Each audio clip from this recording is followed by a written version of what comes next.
This is the Fargo 5. I'm Conrad Fargo. We're moving to Fargo Fresh. We've got Nick Stokke from Below Zero Wrestling. Hey, Nick. How's it going?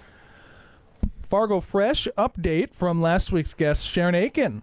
She says, I want to give a huge shout out to everyone in the community who stopped by our booth on our last Moorhead Cruise Night and made it so amazing for us at Logo to Promo.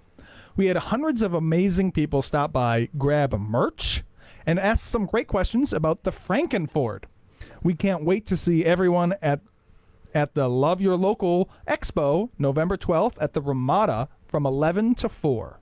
Lot to unpack there. Yes. Sharon, you know Sharon. I do. Yep, and we've had some stuff. Logo Promo's done some stuff for us in the past. Absolutely. And, gotten to know her, and I'll be at that same show in November that she's going to be at, too. The Love Your Local Expo. That's with Indira, who's also at KRFF. Yeah. She does a show with Travis, who's on just before me. Yep.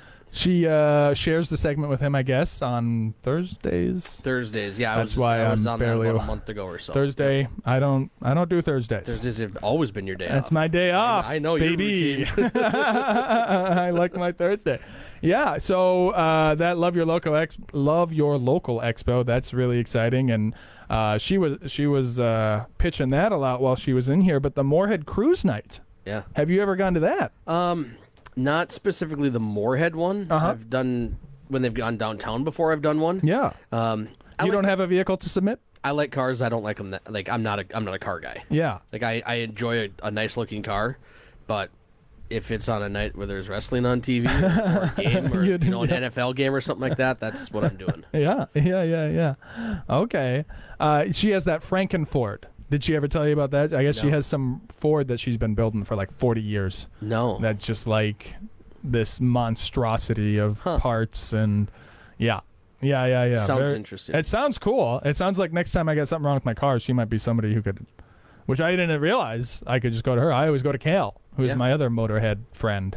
But not you. You're not a big motor guy. So the High-Rise, are you familiar with the Lashkowitz High-Rise? Here's an update. We actually talked about this last week. They had delayed the demolition. You know, that place is being torn down. This Saturday. It's going to happen. Well, that's the update. 6:59 a.m., I believe. 6:59 a.m. Are you going to go look at it? I'll be gone. Okay. But my sources tell me that's the time. I think that's what they told me. Okay. Well, I'm on KVRR's website here, and yeah, they say 7 is what they say, but that's 6:59 probably. Get there early, get there often. I don't know. It's going to be a spectacle, I guess. Well, just to see that thing. Now, you have done a lot of work in that building. Over the years, we've done various pest control in that building. Yes. When they had, that's why they're really, so we had, my cleaning company that I talk about a lot, we had the cleaning contract there for like 6 years. Yeah. Where we cleaned there, and yeah, it seems like a waste to tear down like a perfectly good building, but in truth be told, that was just 23 floors of maybe more trouble than it's worth. I think. It did well in serving its purpose of Fargo. It's been around forever. 60 years. Yeah. I was familiar with it over the years of pest control. We did pest control for the city at various times in that building. And, it was, I guess you can call it a landmark of Fargo for a very, very long time. Oh, yeah. I'll be interested to see what they do now with that area. I mean, I kind of know what they're doing, but what it actually turns out to be. Yeah. So. Yeah. So you are going to go watch it get torn down? If I was in town, yes. My in-laws are moving into a house this weekend, so we will be... Well, congratulations to them. Yeah, they finally got their brand new house out at the farm. They bought a brand new house. Built one, yeah. They built? Built. Out in the middle of... Sawyer, North Dakota. Oh, wow. Which is up by Minot. So that's where we'll be this weekend. Moving big, long drive. About 4 hours. Okay.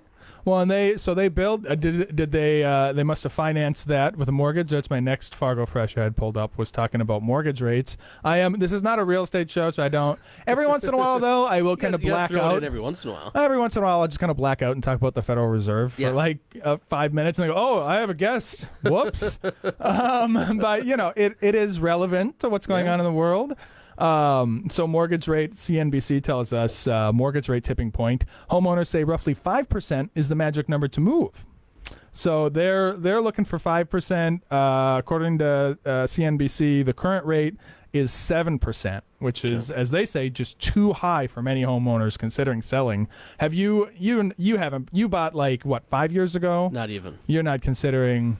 No, I stay watchful. Yeah. You know, I don't think I'd ever sell until I got to about 5 years. Just, Yeah. You know, with equity and all that. Sure. We've been in our house 3 years this December. So, only 3 years. Yeah. I feel like, okay. Yeah, 3 I years. looked probably for like 6 years before. Yeah. Stuff's got to be right. Sometimes I'm cheap, you know, and Yeah. you just got to make sure. And Well, housing is very personal. Yes. You know, it's always everybody. And I always say to people, don't play the market, play like your life. If Yeah. it's the time, it's the time. If it's not the time, it's not the time. Like everything is on the margin. And here's the other thing, and this is what this story kind of outlines and talks about. It's like people are waiting for interest rates to drop, and that's kind of, you know, two things. In investment, you want to zig when everybody else zags. Yep. Right? Like Yep. you don't want to follow, but people do. Like they are all just holding their breath and waiting, which to me seems like a signal of something. I don't know. Prices haven't had an opportunity to come down. They have plateaued. Now, everything else, prices are going up. So here's the thing. Prices are all relative, right? So if you turn of houses in terms of dollars, sure, the price is stagnant, but houses in terms of brand new cars, you know what I mean? The prices dropped considerably. Yeah, yeah. A house used to be worth 10 new brand cars, and now a house is worth only 3 brand new cars. So the price has actually dropped. You've already kind of seen a big crash in housing, just not nominally, just not on the number. Does that make sense? Yep. And so, but I think people are like, oh, well, I don't, because the number on the interest rate, I don't want to see that, you know, so high, so I'm going to wait. But so many people are waiting when interest rates do drop. Let's say they do go to 5%. What do you think is going to happen? The price is going to go up because everybody's going to come in, right? You can always refinance your high interest rate. You can't refinance the principal is the principal. Yes. The price you pay is the price you pay. So it seems to me that the people who are waiting for the price to drop are also, I'm sorry, the interest rates to drop are also waiting for the price to drop when the interest rates do. Is like what they're waiting for is just a situation. You know what I'm saying? Like I don't know what they're waiting. The like fairy tale situation where everything drops and you just say, here's a lot less money than I wanted to spend 4 years ago. And that's just not gonna. It's just. I don't think so. I don't think and that's so. why I got into real estate. Frankly, is because I was like, you know what? There's a lot of opportunities having real estate gives you, and I don't see affordability getting better. Yeah. So if I can just like put as much in my hand as possible, that's good. But I don't know. What do you think of all that? Did I black out?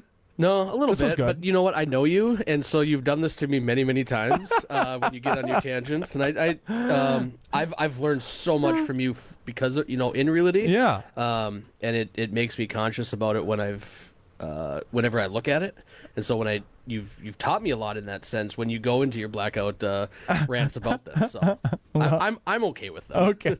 I hope it's not too off the deep end, but yeah, I think useful information and Very. relevant. Everyone should have a little bit of knowledge about everything, just enough to make decisions. Just enough to be dangerous. Yes.